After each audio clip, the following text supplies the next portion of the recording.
now joining us on stage is TCU head coach Sonny Dykes. Coach, we'll open it up for questions, or open it up for a statement, and then we'll start with questions.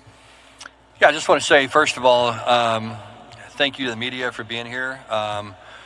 We're fortunate to be able to be in this great facility here in Dallas, which is certainly convenient for me and our players, and just appreciate being in the city of Dallas where college football means so much in the whole DFW area. Also, too, want to compliment the coaches that are here. You know, it's pretty remarkable. You see Kyle Willingham back there, has been at Utah for 22 years. Mike Gundy, I think year 21 at Oklahoma State.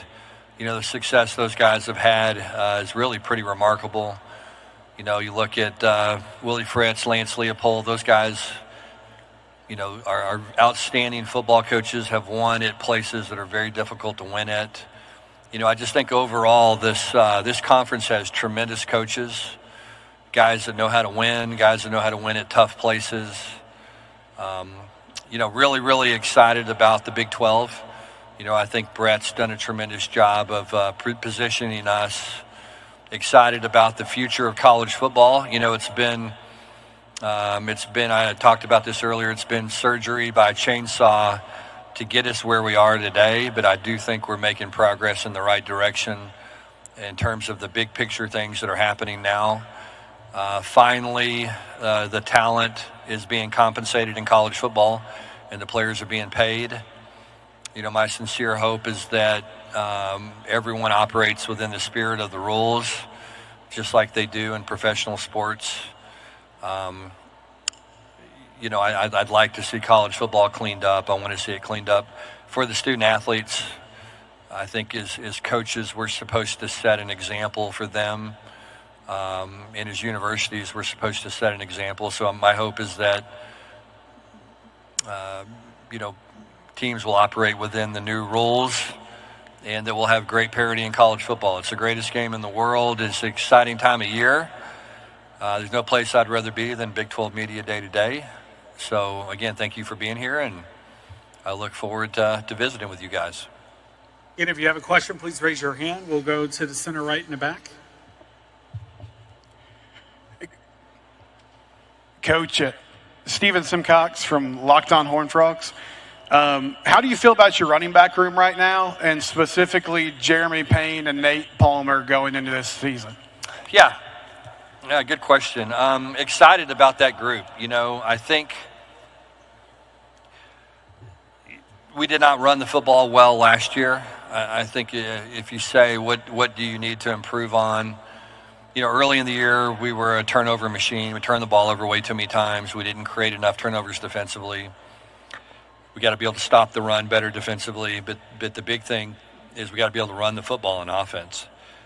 You know, our offense works at a really high level when we can run the ball. So, you know, we have some young running backs. You know, Nate Palmer, I think, really asserted himself in the spring. You know, got some carries in the bowl game last year. Started to see some really good things from him. I'm very excited about him. He's a young player that I think has a tremendous opportunity. Jeremy Payne is another very exciting young player who really was our most productive running back last season. Trent Battle's a veteran who's been a journeyman for us, who's done a lot of different things for our program to help us win. He's coming back. And then Kavorian Barnes is a transfer that we're very excited about. You know, we've got to finish runs and play more physical than we did last year at that position. Those guys are capable of doing that. We've got to play better up front. We've got to do a better job being physical and having that mindset. And so, you know, I think a big part of our success this year is going to be determined by how well we run the football, and can we do it consistently, and can we do it in critical situations. We'll go fourth row, center right. Stephen Johnson, Fort Worth Star-Telegram. Hey, how's it going, Sonny? Hey, Stephen. How you doing, man? I'm doing all right. For you guys, we know talking through the spring, you really like this team. You really like the depth. You got both your coordinators back, retained most of your players during the spring. I'm curious, what does success look like for you this season? Yeah, I think everything you said is true, Stephen. I think when you have your quarterback back, obviously have Josh Hoover back, thought he really finished the season strong last year. Really excited about who he is, what kind of leader he is, what kind of player he is. But I think having Andy Avalos back for year 2, I think we'll make some huge strides defensively. I think we're going to be able to do more things. We've got more depth outside, really, at the cornerback position that I think will allow us some freedom that we hadn't had in the past, to be a little bit more exotic in some of the things we do defensively. Really like our depth at corner. I think we've got 6, 7 guys that I feel pretty good about playing at that position, which we certainly have not had that in the past. Kendall Briles is going on year 3 as the offensive coordinator. I think our guys know what to do, know how to do it. And so, I expect us to make a big jump as a program. I really do. What is a successful season for us? It's to reach our potential. I really do believe that. If you go back to 22 and you said what would have been a successful season 22 from the outside looking in, maybe 7, 8 wins. And we went 12-0 and ended up playing for a national championship that year. So for us, it's really about reaching our potential. What does that look like? I don't really know that quite yet. A lot of that's going to be how do these pieces come together. I think we're at that point in our program right now where if we're not in the Big 12 championship game, it's probably not a successful season. And so that's where we want to be. We think we're a team that year in, year out should be in the Big 12 title hunt. And we think this team is capable of doing that. We'll see how it plays out. There's going to be so many factors that go into that. Can we stay healthy, and do the guys come through like we think they can, and can we play at a high level, and can we learn to deal with adversity and success and all the things that you have to go through to have a successful season. But I like this team. I really do. I like our makeup. I like the guys. We have 6 really special young men with us today. Guys that are mature, guys that are unselfish, guys that really care about the team. You don't hear that discussed very often in today's college football world. Some of it's me, and we don't have those kind of issues in our program right now. We just have guys that love each other. They love playing at TCU. They love going to school at TCU. They love living in Fort Worth. They're really committed to not letting their teammate down. And it's a fun team to coach, man. I just love being around these guys. We went to dinner last night as a group. I loved talking to them. I loved hearing about what they were doing. Just a special group of guys. Just smart, mature, unselfish, hardworking young people that we can all be proud of. We'll go center right, second row. All right. Coach Lynn Harrington with State Line Power 5. How you doing today? I'm good, thanks. That's good to hear. So to follow up what you were talking about, your quarterback, Josh Hoover, he set a school record throwing for nearly 4,000 yards last season. Do you think his experience, production, and leadership can leave a legacy like Andy Dalton's or Max Duggan's at TCU? Yeah, I hope so. I think, like I said earlier, when you sit down and you say, okay, what makes a quarterback a great quarterback, I'm not so sure that the most important quality isn't an innate ability to just make people around you better. And I think that's what Josh does better than anything. Now, look, he throws the ball as well as any quarterback I've coached. And I've been fortunate to coach some good ones. Number 1 pick overall, Super Bowl MVP, guys like that have gone on and had a lot of success at the next level. He's right there in terms of his ability to throw the football. But his most important and best characteristic is just who he is. And as I said, he brings out the best in people. He's incredibly unselfish. The guys love him. They respond to him. They know that he cares more about them than he does himself. And that's pretty special at that position. In today's world, quarterbacks sometimes can be a handful to deal with, and he's not that way at all. He's just such a great teammate. But I think he's going to have a big year. I really do. I think the thing that is going to make him even more successful is I think he believes in the supporting cast. I think he believes in what we're doing from a scheme standpoint. I know that he believes that we're going to be better defensively, and that takes a lot of pressure off of him to go out there and have to score 40, 50 points to win. We're not going to have to do that. And so he can go out there and check the ball down and make the routine plays, and that's going to be good enough to give us a chance to win on Saturdays. And when you know that as a quarterback, that takes a lot of pressure off of you. It just allows you to go out and perform and do your job and not try to do too much. And so I think he'll take a big step and continue to progress, and I think he'll be one of the elite quarterbacks in college football.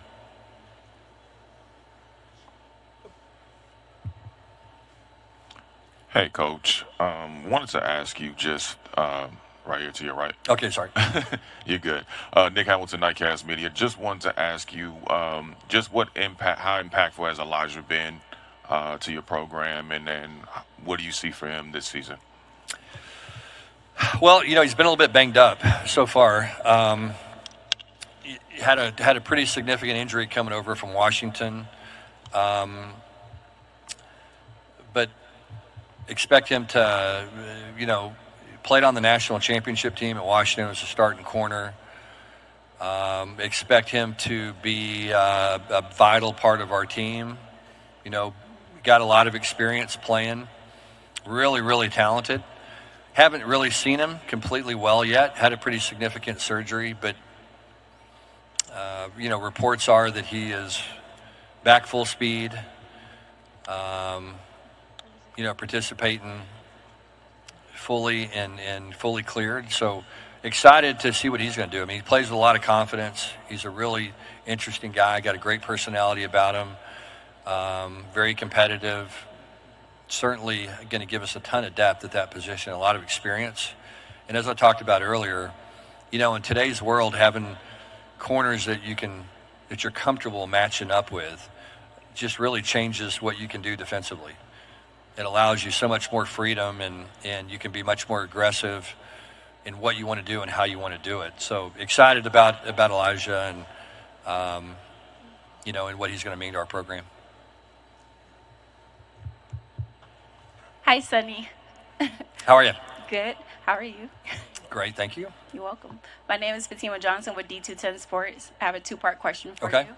So with Bud Clark entering what could be his final college season, how close do you feel he is to being NFL ready? And from a coach's perspective, what areas do you feel he needs more improvement? Yeah, good question. I think Bud, quite frankly, was probably NFL ready last year.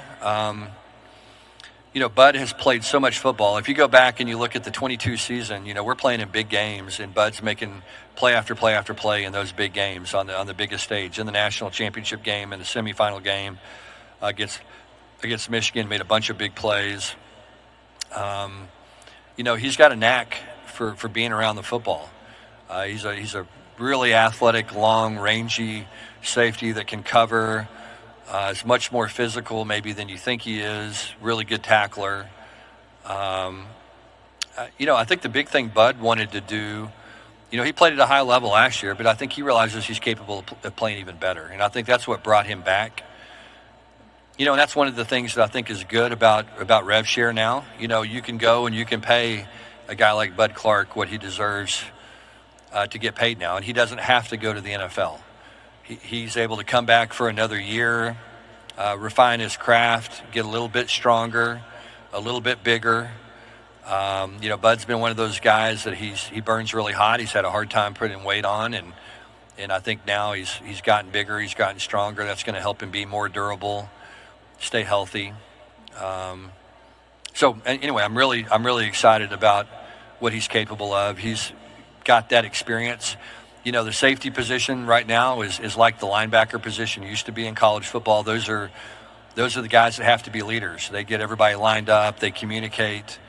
Playing safety is a very, very difficult thing from a mental standpoint in today's college football game. And Bud understands the game, and Bud's very comfortable in the game and what he does. And he's going to have a heck of a year. I'm excited.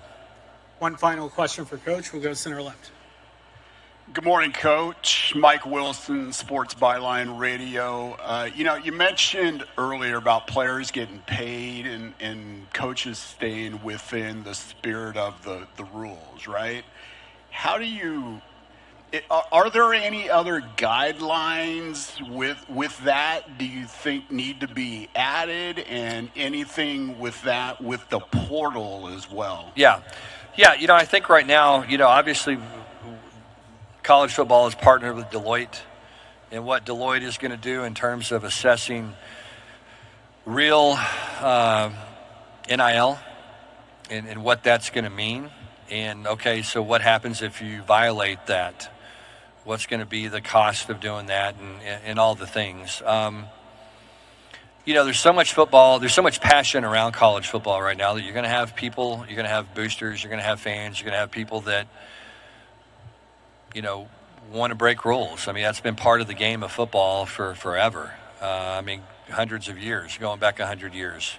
It's been happening forever. And I think finally now we have a system, or we're developing a system that is supposed to help provide some guidance in that. And my hope is that Deloitte, that they have teeth, that the NCAA provides them with an opportunity, or college football provides them with an opportunity to, to help manage these things. Because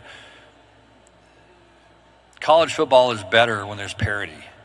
That's what makes the NFL great, is there's 16, 18 teams right now in the NFL that probably have a legitimate chance to go to the Super Bowl and win the championship. That's more than 50% of the league. Is that the case in college football? No, it's certainly not. And we need to have as much parity in the game as we can possibly have. And the only way that you can do that is by having revenue sharing, which we finally have, but then also controlling the NIL money that is made on top of that. So my hope is that they do that. My hope is that that system is developed at a very high level, operates at a high level, punishes people that need to be punished, and results in college football becoming even better, because the game is great. I mean, it's a great time for the game of football right now. As I said, the players are being compensated. The players have freedom to make decisions that's going to benefit them and their families. It's about time that they've had those. It's resulted in some awkward situations for all of us involved in the game, but I think it's where it needs to be. And I'm really, really excited about the future of college football. I really believe in the game. I believe in the players. I want the adults to be adults, and I want us to operate within the framework of the rules, and I want us to do what is best for the game and what's best for the kids. And then we need to have that mentality as we move forward. So, my hope is that we'll continue to develop those systems, and those systems will be able to have some teeth, and will be able to do what they need to do to help govern the game and make it even better than it is. Coach, thank you for your time today, and good luck this season. Okay, thank you guys. Appreciate it.